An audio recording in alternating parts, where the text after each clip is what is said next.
નમસ્કાર મારા વહાલા મિત્રો, હું છું ગ્લોબલ એસ્ટ્રોગુરુ ડૉક્ટર પંકજ નાગર. હર હંમેશની જેમ જ્યોતિષ જ્ઞાન જાગૃતિ અભિયાનના નેજા હેઠળ તમારી સાથે એક અદ્ભુત રસપ્રદ વિષય લઈને હાજર છું. રાહુ અને તેનું સતભિષા નક્ષત્રમાં પદાર્પણ તારીખ 23 નવેમ્બર 2025થી 1/8/2026 સુધી અને આ પ્રલંબ સમય દરમિયાન રાહુ મહારાજ, જેને આપણે છાયાગ્રહ કહીએ છીએ, it's call shadow planet in English, માર્ગીય છેદન બિંદુ તરીકે માઇથોલોજી અનુસાર એ મસ્તક છે. આ રાહુ નામનું મસ્તક, આ શેડો પ્લેનેટ, આ છાયાગ્રહ 23 નવેમ્બર 2025થી 1/8/2026 સુધી પોતાના પ્રિય નક્ષત્ર સતભિષાની અંદર ભ્રમણ કરશે. શું થશે? થવાની અંદર તો એટલું જ છે કે રાહુ અગમ નિગમ ગ્રહ છે.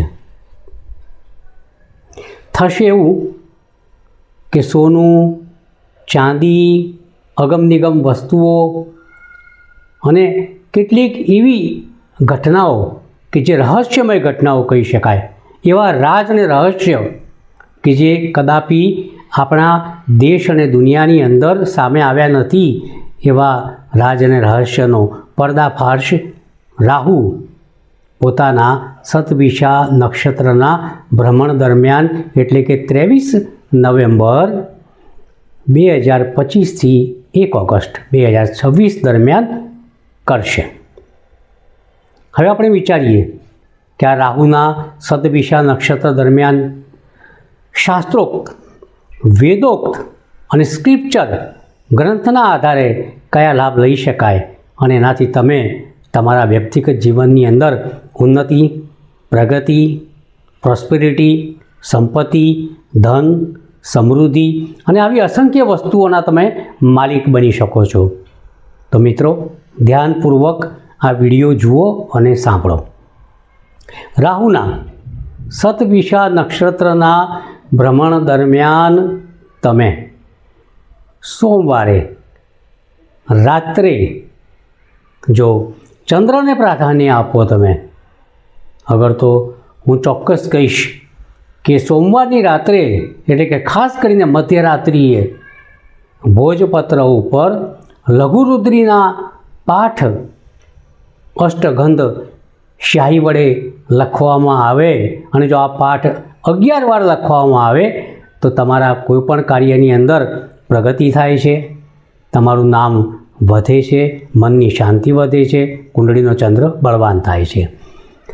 સતભિષા નક્ષત્રના રાહુના ભ્રમણ દરમિયાન મંગળવારની મધ્યરાત્રિએ ભોજપત્ર ઉપર 11 વાર દુર્ગા સપ્તશતીનો પાઠ લખવામાં આવે તો તંદુરસ્તી સચવાય છે, સ્વાસ્થ્ય વધે છે, નામના, સંપત્તિ, સમૃદ્ધિ અને ધન તમારા ચરણ અને શરણમાં આવે છે.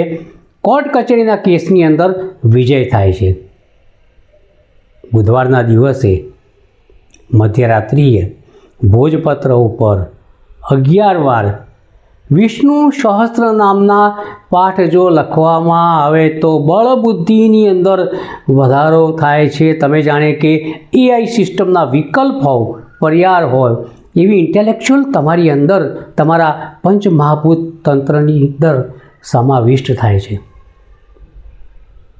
અને તમને વિષ્ણુ જેવું વૈકુંઠનું સુખ, તમે સ્વર્ગના રાજા અને તમામ પ્રકારના વૈભવના તમે માલિક બનો છો. લક્ષ્મી એ વિષ્ણુના પત્ની છે, એટલે લક્ષ્મીની કૃપા પણ તમારા ઉપર રહે છે. હવે વાત કરીએ આપણે ગુરુવારના દિવસની.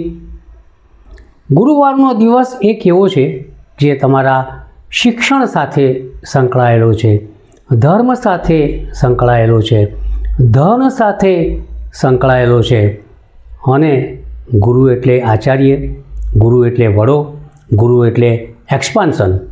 જો ગુરુવારની મધ્યરાત્રિએ તમે ગોપાલ સહસ્ત્રનામ પાઠ ભોજપત્ર ઉપર 11 વખત લખી શકો એમ હો તો તમને સંતાન તરફથી શુભ સમાચાર મળે છે, ધનમાં વૃદ્ધિ થાય છે, ધર્મ તરફ તમારું ધ્યાન જાય છે, મનની શાંતિ વધે છે, આધ્યાત્મવાદ તરફ તમારું ધ્યાન વધે છે.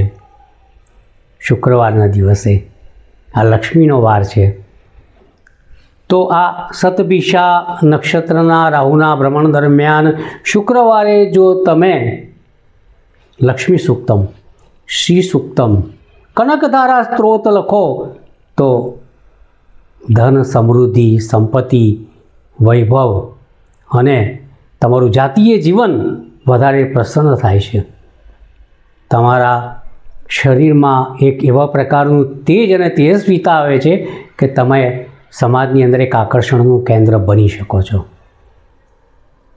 શનિવારના દિવસે ભોજપત્ર ઉપર 11 વાર હનુમાન ચાલીસા મધ્યરાત્રિએ લખો. બળબુદ્ધિ ને ધન વધે, શક્તિવાન મર્દ જેવી શક્તિ અને હનુમાનજી જેવું વ્યક્તિત્વ, લોયલ્ટી, વફાદારી, ભક્તિ અને સમગ્ર જગતને જીતવાની એક તાકાત તમને મળે છે. રવિવારે આદિત્ય સહસ્ત્ર નામના પાઠ મધ્યરાત્રિએ તમે 11 વાર ભોજપત્ર પર લખો. એક વસ્તુ ધ્યાન રાખજો મિત્રો, આ પૂજા દરમિયાન દીવો, ધૂપ, અગરબત્તી કરવાની છે, દર્ભનું આસન પાથરવાનું છે અને શ્રદ્ધાપૂર્વક આ પૂજા કરશો તો ચોક્કસપણે તમને લાભ થશે. બીજી વાત કરું કે શતભિષા નક્ષત્રના રાહુના આ ભ્રમણ દરમિયાન કન્યા રાશિના જાતકોને તમામે તમામ ઈચ્છાની પૂર્તિ થશે, આ વાત પણ યાદ રાખજો. વૃષભ રાશિના જાતકોને પણ ફાયદો થશે, મકર રાશિના જાતકોને પણ ફાયદો થશે, એ વાત સુનિશ્ચિત છે. ખાસ કરીને સંભાળવાનું રહેશે જળ તત્વની રાશિઓએ, એટલે કે કર્ક, વૃશ્ચિક અને મીન. અગ્નિ તત્વની રાશિઓ માટે પણ આ રાહુ ચોક્કસ પ્રકારે શતભિષા નક્ષત્ર દરમિયાન તન મન ધનથી લાભ આપશે. મકાનની ઈચ્છા, વાહનની ઈચ્છા, દરેક પ્રકારની ઈચ્છા પૂર્ણ થશે એવું હું અંગતપણે માનું છું. વાયુ તત્વની રાશિઓ માટે આ મધ્યમ રહેશે. તો મિત્રો, રાહુના શતભિષા નક્ષત્રના ભ્રમણ એટલે કે 23/11/2025 થી 1 ઓગસ્ટ 2026 દરમિયાન આ ગતિવિધિનો લાભ મેળવો તેવી મારી શુભકામનાઓ.